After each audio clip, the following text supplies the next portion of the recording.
ஞானஸ்நானம் எடுத்தாச்சு, பல வருஷம் ஆயிடுச்சு, பல வருஷம் திருவிருந்து, ஆனாலும் இன்னும் மரிக்கவில்லை. ஏன்னா ஞானஸ்நானத்துல மரிக்க ஆரம்பித்தோம், வருகை வரைக்கும் தினந்தோறும் மரிப்பதும் பிழைப்பதும் தினந்தோறும் உண்டாக வேண்டிய ஒரு ஆவிக்குரிய அனுபவம். தினந்தோறும் நம்ம சாகணுமா? தினந்தோறும் நம்ம கர்த்தருக்கு பிழைக்கணும். நாம் அப்படி இருக்கிறோமா? கொஞ்சம் யோசித்து பாருங்க. எனக்குள்ள கிறிஸ்து இருக்கிறாருன்னா உலகம் எனக்கு கரைப்படுத்த முடியாது. கிறிஸ்து எனக்குள்ள இருக்கிறாருன்னா என்னை சுற்றிக்கிற ஃப்ரெண்ட்ஸோட அருவருப்பான பேசி என்னால் முடியாது. என் வாய் அதுக்கு இடம் கொடுக்க. ஏன்னா உள்ள இருக்கிறது யாரு? கிறிஸ்து இருக்கிறார். 4 பேர் சுத்தி இருந்த அருவருப்பை பேசுறான், சினிமா கதை பேசுறான், இச்சையான காரியம் பேசுறான், டபுள் மீனிங் பேசுறான். 5வது மனுஷனா என்னால அங்க உட்கார முடியாது. ஏன்னா அசுசியானதை கொண்டு அவர் விலகி போய் விடுவார். ஏசு எனக்குள்ள இருந்தா என் கால் விலகி போயிடும். ஒரு தப்பான இடத்துல தெரியாதனமா வந்து நின்னுட்டோம் அப்படின்னா, ஆடு ஒரு தப்பான குழிக்குள்ள விழுந்துருச்சு, சேத்துக்குள்ள விழுந்துருச்சுன்னா சுகமா தங்கி இருக்காது. தன் பலனை மிஞ்சிற அளவுக்கு அதை விட்டு வெளியே விலகி வரத்தான் பார்க்கும்.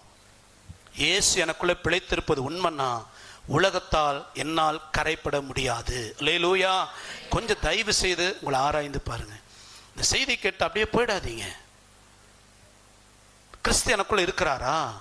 எனக்குள்ள இருந்தா என் கண்ணு பரிசுத்தமானதை பார்க்கணும்ல, என் கண்ணு தேவனு பிரியமில்லாததை பார்க்க துணிகரம் கொள்ளக்கூடாதுல்ல, என் வாய் தேவனு பிரியமானதான பேசணும்.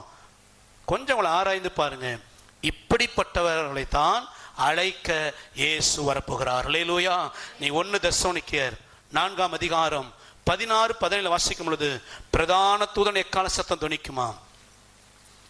இயேசு மேகத்தில் வரும் பொழுது கிறிஸ்துவுக்குள் மரித்தவர் முதலாவது, பின்பு உயிரோடு இருக்கிற நாமும் கர்த்தருக்கு எதிர்கொண்டு போக அவர்களோடு கூட என்ன செய்வோம்? ஒன்னு கிறிஸ்துவுக்குள் மரித்தவர்கள், பின்பு உயிரோடு இருக்கிறவங்க. இந்த 2 குரூப் யார் அப்படின்னா, கிறிஸ்துவுக்குள் மரித்தவர்கள் இயேசு வர்றதுக்கு முன்னாடி தினந்தோறும் பழைய மனுஷனுக்கும் உலகத்தின் பாவ வாழ்க்கைக்கும் மரித்து பரிசுத்தமான வாழ்க்கையாக பிழைத்தவர்களைப் போல தினந்தோறும் தன்னை கரைபடாதபடி காத்து கொண்டு வருகைக்கு முன்னாடி ஒரு கூட்டம் மரிச்சது பார்த்தீங்களா? அவங்க முதலாவது உயிரோடு எழும்புவாங்களாம். 2வது உயிரோடு இருக்கிறவர்களில் யாரு இந்த வசனங்களை கேட்டு தினந்தோறும் இது என் பழைய வாழ்க்கை, நான் திரும்பி பார்க்க மாட்டேன், என் பழைய சுபாவம் என்னை மேற்கொள்ள விட மாட்டேன், உலக ஜனங்கள் இப்படிப்பட்ட வாழ்க்கை வாழ்றாங்க, என்னை சுத்தி இருக்கிறவங்க இப்படி எல்லாம் செய்யறாங்க, இதுதான் சரின்றான், என் வேதம் அதை தப்புனுது, எனக்குள்ள இருக்கிற கிறிஸ்து அதை நிராகரிக்கிறார், எனக்கு அது வேண்டாம், எனக்குள்ள இருக்கிற ஆவிய கிறிஸ்துவின் ஆவியானவர் அந்த இடத்துக்கு போகாதன்றாரு, அந்த நபரோடு பேசாதன்றாரு, செல்போனை கீழே வெயி போதுன்றாரு, உன் எல்லையை தாண்டன்றாரு, நான் வைக்க ஆயத்தம்.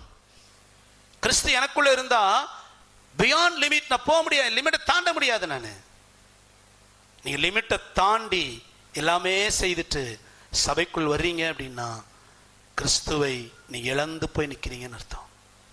கிறிஸ்துவுக்குள் வாழ்கிறவர்களை மறுரூபமாக்கி தன்னோடு அழைக்க இயேசு வருகிறார். அல்லேலூயா. ஆனா பெரிய வேதனை என்னன்னா, இந்த தெளிவு சபைக்கு இப்போ இல்லை.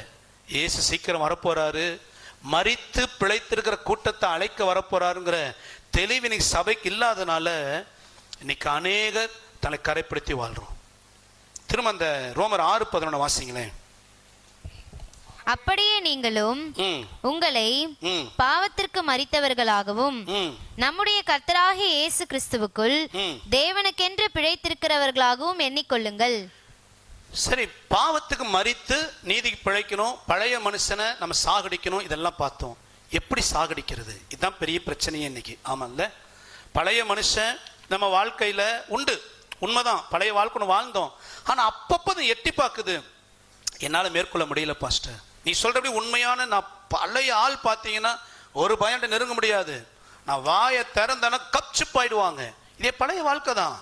ஆனா ரட்சிக்கப்பட்ட பின்பு அப்படியே தானே இருக்கிறேன் நான், என்ற மாற்றம் இல்லையே. உலகம் எப்படி போதோ அதே இச்சைக்குள்ள நானும் போயிடுறேன். ஏன் என்னால் மேற்கொள்ள முடியல? என்னால் ஏன் ஜெயம் எடுக்க முடியல?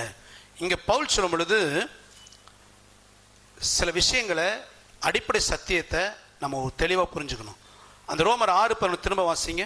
அப்படியே நீங்களும் உங்களை பாவத்திற்கு மரித்தவர்களாகவும் நம்முடைய கர்த்தராகிய இயேசு கிறிஸ்துவுக்குள் தேவனுக்கென்று பிழைத்திருக்கிறவர்களாகவும் எண்ணிக்கொள்ளுங்கள். நாம எப்ப ஞானஸ்நானம் எடுத்தோமோ அப்பவே நம்ம பாவத்துக்கு என்ன செய்துட்டோமா?